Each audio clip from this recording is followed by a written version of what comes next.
Hello my crafty friends and welcome back to another card making video as we celebrate DieCember with Simon Says Stamp.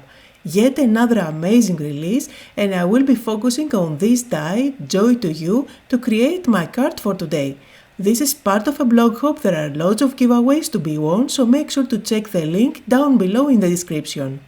Now this is a great die to mass produce cards and to go for a clean and simple look. However, I'm going to show you that it is really easy to go for a more vintage look and feel if you just use pattern papers that you have on your stash. For today I will be working with a classic Christmas collection by Stamperia, and I picked up these two pattern papers. I am going for a monochromatic look and feel mainly in greens, and I did cut out this panel using the new die. Now I'm going to use my distress ink and I will go all around the edges of the green panel just to enhance them a little bit and to help them pop against the other background. And since I'm going for a vintage look and feel, I cannot stay away from brown, so I'm bringing in coffee from my collection of inks. I'm going to ink it up a little bit on the edges. I'm not going as far as I did with the green ink. And I'm also going to ink up the edges on the other panel. Now this is a great die that you can use if you want to create a shaker card where you have elements shaking inside those little windows of letters. You can also use inlay die cutting. I'm just going to use them as they are. I will just stick one on top of the other by using foam tape in between.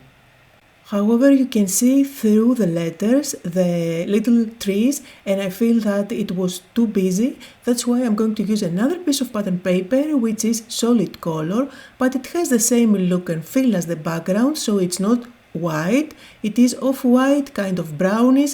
It has the same colors as the background of my bigger panel.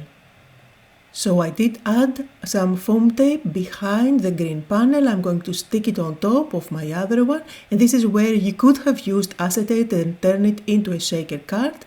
I am going to use some glue and stick this smaller panel on top of my background.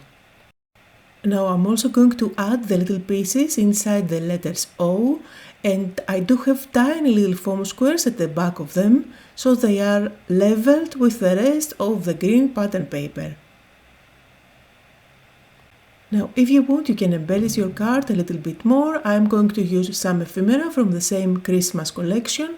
I am going to create a little flower composition at the top using 3 flowers. And adding dimension, I will add a little bit of foam tape at the back of this one. And then I will completely cover up that little tree from the die. And this way I will have more space there to create a second cluster of flowers. Now the ephemera that I'm using here are actually stickers, however I don't like to peel them off. I prefer to use some foam tape at the back so that I can add dimension, or just a dot of glue at the center at the back so that I don't have glue all over the place and I can easily layer other things underneath if I choose so, just like I did here. One of my favorite details and finishing touches is to add some white splatters, especially for Christmas cards. It reads like snow. Plus, when the white splashes fall on all the different parts of the card, it kind of brings all the different elements together. And in an old vintage looking card as this one, it's always nice to add some golden touches. In this case I'm adding some golden pearls at the center of my poinsettias. So here are some close-up photos on the card that I made for today. Don't forget to join the blog hop. You will get a chance to see products from the new release in action. You will find tons of inspiration, and who knows, maybe you can win the prizes.